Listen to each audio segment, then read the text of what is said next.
नमस्कार दोस्तों, स्वागत है आपका द ऑटोमोटिव्स में। और आज हम बात करेंगे व्हीकल स्टार्टिंग सिस्टम कैसे काम करती है।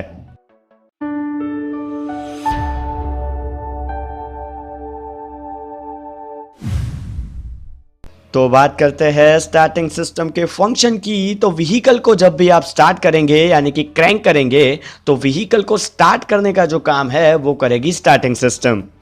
तो अब अगर बात की जाए मेन फंडा की, तो फंडा ये है कि हम मोटर का यूज़ करके इंजन को घुमाएंगे, जिसके कारण जो इंजन है वो अपनी रनिंग कंडीशन के अंदर आ जाए। अब मोटर के साथ एक छोटा सा पिनियन लगा होगा जो कनेक्ट किया जाएगा फ्लाईव्हील के साथ। अब फ्लाईव्हील जो है उसके मुकाबले मोटर के पिनियन के अंदर बहुत ही कम टीथ होंगे और उसका डायमीटर भी छोटा होगा, जिसके कारण 7:1 से 10:1 का गियर रेशियो है वो अचीव हो सकता है। और इस गियर रेशियो के कारण जो टॉर्क है उसे काफ़ी बढ़ाकर इंजन को दिया जाता है।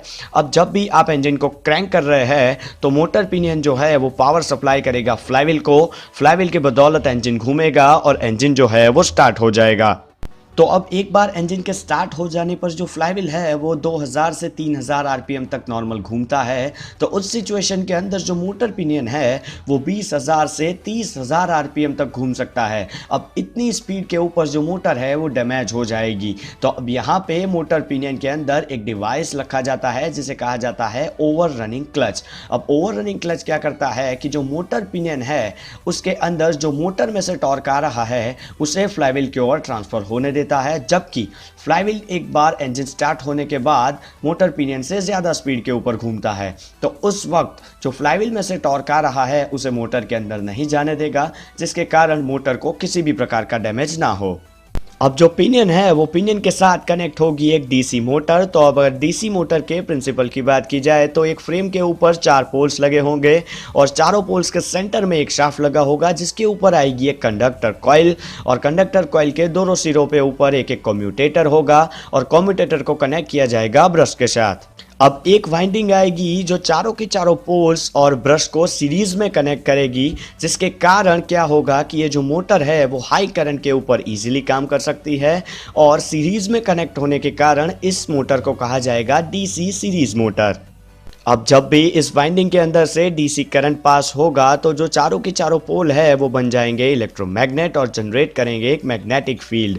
अब वो मैग्नेटिक फील्ड एक कंडक्टर कॉइल कट करेगी, यानी कि राइट हैंड रूल के मुताबिक कंडक्टर कॉइल के ऊपर एक टॉर्क जनरेट होगा। अब ये जो टॉर्क है उसकी इंटेंसिटी मैग्नेटिक फील्ड की इंटेंसिटी के ऊपर डिपेंड है, यानी कि हाई करंट होने पर हमें हाई टॉर्क आउटपुट के अंदर मिल सकता है।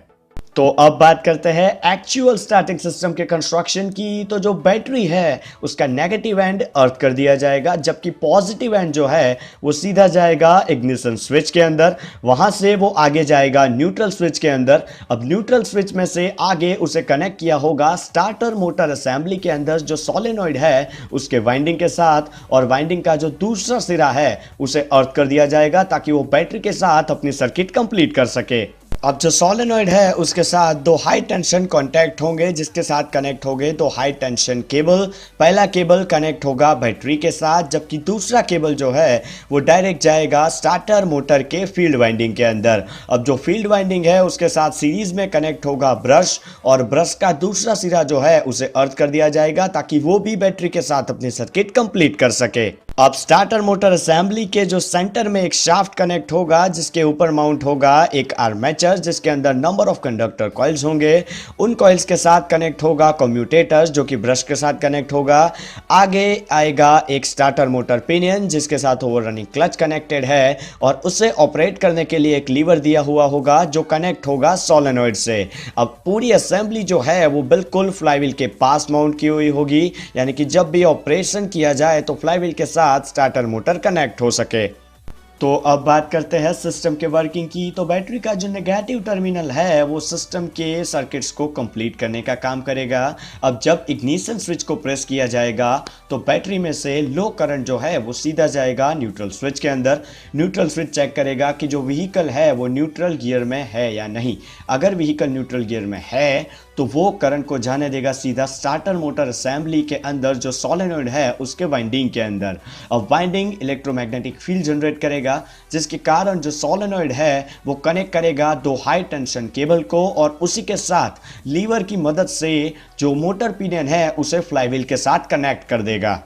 अब सोलेनॉइड के द्वारा हाई टेंशन कॉइल क्लोज होने पर बैटरी में से हाई करंट सीधा सोलेनॉइड के कांटेक्ट थ्रू जाएगा जो मोटर है उसके फील्ड वाइंडिंग के अंदर, और फील्ड वाइंडिंग वहां पे एक मैग्नेटिक फील्ड जनरेट करेगी। वहां से करंट आगे जाएगा ब्रश के अंदर, ब्रश से ट्रांसफर होगा कम्यूटेटर में, और जितनी भी कंडक्टर कॉइल है वो करंट को कैरी करेगी। अब राइट हैंड रूल के मुताबिक जो मोटर है उसका आर्मेचर घूमेगा, जिसके कारण ओवर रनिंग क्लच जो फ्लाईव्हील है उसे टॉर्क पास करेगा, और फ्लाईव्हील के घूमने के कारण आपका जो व्हीकल है वो स्टार्ट हो जाएगा। अब इग्निशन स्विच को डिसएंगेज करते ही जो सोलेनॉइड है वो अपनी जगह पे वापस आएगा, जिसके कारण जो मोटर का पिनियन है वो भी फ्लाईव्हील से डिसएंगेज हो जाएगा, और जो हाई वोल्टेज करंट की सर्किट है वो भी ब्रेक हो जाएगी, जिसके कारण मोटर है वो भी घूमना बंद कर देगी, और फ्लाईव्हील का जो टॉर्क है वो भी मोटर को पास नहीं होगा। यानी प्रैक्टिकली देखा जाए तो हम इग्निशन स्विच से सोलेनॉइड को कंट्रोल करते हैं और सोलेनॉइड पूरी की पूरी स्टार्टिंग सिस्टम को। तो दोस्तों, अगर आपको ये वीडियो पसंद आया हो तो लाइक कीजिए, शेयर कीजिए और सब्सक्राइब कीजिए द ऑटोमोटिव चैनल को, ताकि नए लेटेस्ट टेक्नोलॉजिकल वीडियो का नोटिफिकेशन आपको सबसे पहले मिला रहे।